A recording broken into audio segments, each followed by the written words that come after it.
down, I know you got me, baby. Bismillahirrahmanirrahim. Assalamualaikum warahmatullahi wabarakatuh. Halo semuanya, selamat datang di channel YouTube saya. Semoga kita semua diberikan kesehatan lahir dan batin oleh Allah Subhanahu wa taala. Amin ya rabbal alamin.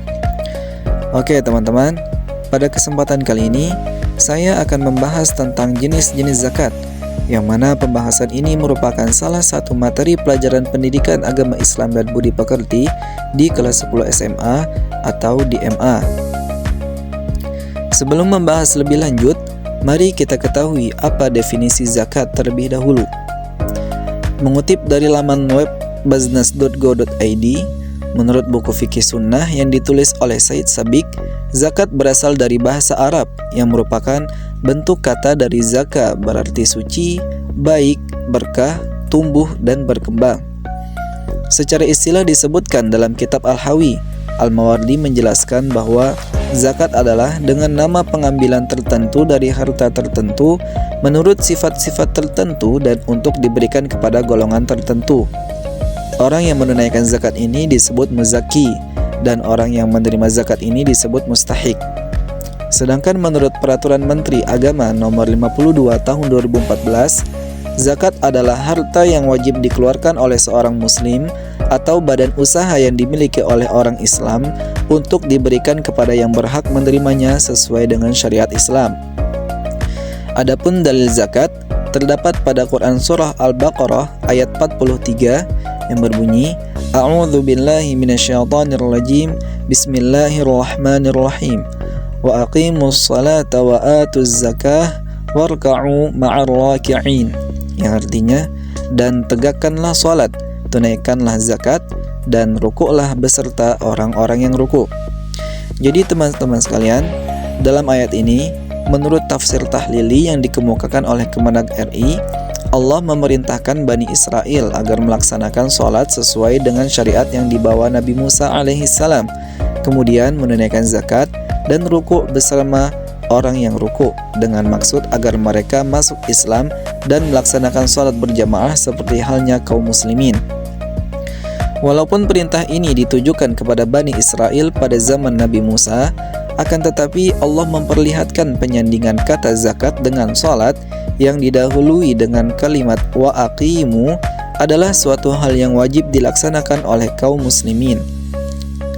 Sebagaimana dalil zakat yang lain, ia termasuk rukun Islam yang ketiga menurut hadis Nabi yang diriwayatkan dari sahabatnya yang bernama Ibnu Umar radhiyallahu an oleh dua orang perawi yang terkenal akan kesahihannya, yakni Imam Bukhari dan Imam Muslim, yang berbunyi, Buniyal Islamu ala khamsin, syahadatu an la ilaha illallah wa anna Muhammadan abduhu wa rasuluh wa iqamus salah wa ita'uz zakah wa hajjal baiti wa shaumu ramadan, muttafaqun alaih. Yang artinya, Islam itu dibangun atas 5 perkara: bersaksi bahwa tiada Tuhan selain Allah dan bahwa Muhammad adalah utusan Allah, mendirikan salat, menunaikan zakat, berhaji ke Baitullah, dan berpuasa di bulan Ramadan. Hadis riwayat Bukhari dan Muslim. Oke teman-teman, setelah kita mengetahui definisi serta dalil tentang zakat, saatnya kita akan membahas apa saja jenis-jenis zakat yang wajib ditunaikan. Jadi teman-teman, jenis-jenis zakat itu terbagi menjadi 2 macam, yaitu zakat fitrah dan zakat mal. Jenis zakat pertama yang akan dibahas adalah zakat fitrah.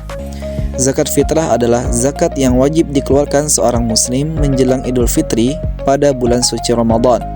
Jadi maksudnya, seorang muslim wajib mengeluarkan zakat fitrah boleh di awal bulan Ramadan, pertengahan bulan Ramadan, atau akhir sebelum masuknya bulan Syawal, yakni sebelum matahari terbit di hari raya Idul Fitri. Kemudian jenis zakat kedua yang akan dibahas adalah zakat mal. Zakat mal adalah zakat yang wajib dikeluarkan seorang muslim sesuai dengan nisab dan haulnya. Jadi maksudnya, seorang muslim yang ingin mengeluarkan zakat mal harus sesuai syarat dalam zakat mal, yang mana syarat tersebut adalah sudah mencukupi kadar minimum pengeluaran zakat yang biasa disebut dengan nisab, atau sudah mencapai 1 tahun yang biasa disebut dengan haul. Akan tetapi, karena di zakat mal ada kategori tersendiri yang berbeda dengan zakat fitrah, jadi ada beberapa hal yang harus diperhatikan. Nah, sebelum membahas beberapa hal yang harus diperhatikan, kita harus tahu lebih dulu apa saja kategori zakat mal. Jadi di zakat mal ada 9 kategori yang dikutip dari laman web baznas.go.id sesuai peraturan Menteri Agama nomor 31 tahun 2019 dan pendapat Syekh Dr. Yusuf Al-Qaradawi serta para ulama lainnya. Kategori tersebut dirinci secara sederhana, antara lain. Yang pertama itu ada zakat emas, perak, dan logam mulia lainnya, yaitu zakat yang dikenakan atas emas, perak, dan logam lainnya yang telah mencapai nisab dan haul. Yang kedua ada zakat atas uang dan surat berharga lainnya, yaitu zakat yang dikenakan atas uang, harta yang disetarakan dengan uang, dan surat berharga lainnya yang telah mencapai nisab dan haul. Yang ketiga ada zakat perniagaan, yaitu zakat yang dikenakan atas usaha perniagaan yang telah mencapai nisab dan haul. Yang keempat ada zakat pertanian, perkebunan, dan kehutanan, yaitu zakat yang dikenakan atas hasil pertanian, perkebunan, dan hasil hutan pada saat panen. Yang kelima ada zakat peternakan dan perikanan, yaitu zakat yang dikenakan atas binatang ternak dan hasil perikanan yang telah mencapai nisab dan haul. Yang keenam ada zakat pertambangan, yaitu zakat yang dikenakan atas hasil usaha pertambangan yang telah mencapai nisab dan haul.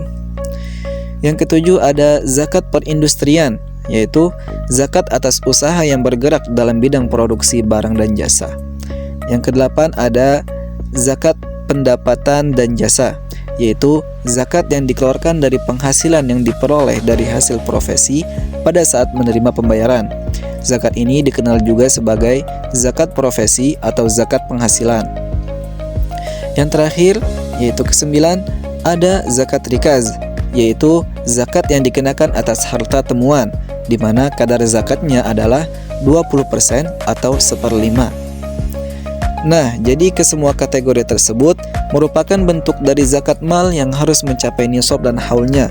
Hanya saja yang harus diperhatikan seperti yang saya katakan tadi, syarat haul tidak berlaku untuk zakat pertanian, perkebunan dan kehutanan, perikanan, pendapatan dan jasa, serta zakat rikaz. Kenapa demikian? Mari kita telaah lebih dalam. Yang pertama, zakat pertanian, perkebunan dan kehutanan. Kenapa tidak berlaku syarat haulnya? Karena zakat ini bersifat hasil panen. Sesuai dengan firman Allah Subhanahu wa taala dalam Quran surah Al-An'am ayat 141, Allah memerintahkan hambanya yang memiliki hasil pertanian, perkebunan dan kehutanan agar dizakatkan ketika waktu panen tiba. Penggalan ayatnya adalah A'udzubillahi minasyaitonirrajim. Bismillahirrahmanirrahim. Wa atu haqqahu yauma hasadih. Al-ayah. Yang artinya, dan tunaikanlah haknya di hari memetik hasilnya, yaitu waktu panen. Karena zakat ini juga adalah produk musiman dan tidak memerlukan waktu kepemilikan selama setahun. Zakatnya langsung ditunaikan saat panen mencapai nisab sekitar sebanyak 520 kg gabah atau setara dengan 653 kg beras. Yang kedua ada zakat perikanan, pendapatan dan jasa. Kenapa tidak berlaku syarat haulnya? Karena zakat ini bersifat pendapatan langsung. Para ulama mengkiaskan zakat ini sama halnya dengan zakat pertanian, perkebunan, dan kehutanan yang langsung dikeluarkan saat mencapai nisab dengan nilai sekitar 85 gram emas. Yang terakhir, yaitu ketiga, ada zakat rikaz. Kenapa tidak berlaku syarat haulnya? Karena zakat ini bersifat mendadak. Dalam kitab Al-Fiqh Al-Islami wa Adillatuhu karangan Syekh Wahbah Az-Zuhaili, beliau menyebutkan bahwa zakat rikaz diwajibkan saat ditemukan dan zakat penghasilan dibayarkan ketika harta diterima jika mencapai nisab. Dari sana kita bisa menilai bahwa zakat rikaz langsung diwajibkan saat ditemukan jika mencapai nisab karena sifatnya yang mendadak. Adapun besaran yang dikeluarkan dari zakat rikaz adalah sebesar 20% atau 1/5 dari harta yang ditemukan. senada dengan sabda Nabi SAW yang artinya pada rikaz atau harta temuan ada zakat, yaitu kadar 1/5. Hadis riwayat Bukhari dan Muslim. Nah, demikian teman-teman, beberapa hal yang harus diperhatikan dalam zakat mal. Tapi, tahu nggak sih apa perbedaannya dengan zakat mal yang lain? Nah, kalau ingin tahu, mari kita bahas dengan sederhana. Jadi teman-teman, zakat emas, perak, hewan ternak, dan lainnya yang tidak ada dalam beberapa hal yang harus diperhatikan itu membutuhkan haul karena sifatnya sebagai aset yang berkembang dan cenderung stabil. Haul memberi waktu untuk melihat apakah aset tersebut berkembang sesuai syarat wajib zakat atau tidak. Sebaliknya, kekayaan seperti hasil panen, jasa atau rikaz memiliki sifat segera sehingga tidak memerlukan haul untuk memenuhi syarat zakat. Nah, gimana teman-teman? Sudah pada paham kan tentang jenis-jenis zakat? Nah, sekarang kita refleksikan diri terlebih dahulu dengan mengetahui apa saja hikmah-hikmah berzakat. Jadi teman-teman, berzakat memiliki banyak hikmah yang mencakup berbagai aspek kehidupan, baik dari segi spiritual, sosial, ekonomi, psikologi, maupun akhirat. Berikut ini adalah beberapa hikmah utama dari berzakat. Dari hikmah spiritual dulu. Apa saja sih hikmahnya? Nah, ada meningkatkan ketakwaan, membersihkan hati dari sifat kikir, dan mendapat pahala serta berkah dari Allah Subhanahu wa Ta'ala. Kemudian hikmah sosialnya, apa saja sih? Bisa mengurangi kesenjangan sosial, membantu orang yang membutuhkan, dan meningkatkan solidaritas umat. Kemudian hikmah selanjutnya yaitu hikmah ekonomi. Ada apa aja sih?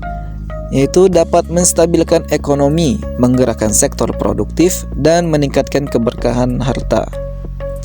Hikmah selanjutnya itu ada hikmah psikologi. Apa saja sih? Yaitu melatih kepekaan dan empati, serta memberikan ketenangan batin. Kemudian hikmah yang terakhir yaitu hikmah akhirat. Apa saja sih? Yaitu mendapat ridha Allah Subhanahu wa Ta'ala dan menjadi penolong di akhirat. Nah, demikian beberapa hikmah yang akan kita dapatkan ketika kita berzakat. Karena hikmah zakat ini menunjukkan betapa pentingnya zakat sebagai ibadah yang tidak hanya memberikan manfaat bagi individu, tetapi juga masyarakat secara luas. Oke, mungkin itu saja yang dapat kita bahas pada kesempatan kali ini. Semoga bermanfaat bagi saya khususnya dan bagi teman-teman yang menonton pada umumnya. Mudah-mudahan kita semua diberikan rezeki yang halal, luas, banyak, serta berkah dari Allah Subhanahu wa Ta'ala. Amin ya rabbal alamin. Kurang lebihnya mohon dimaafkan. Hadanallahu wa iyyakum ajma'in. Wallahul muwafiq ila aqwamit thariq. Wassalamualaikum warahmatullahi wabarakatuh. Girl, let me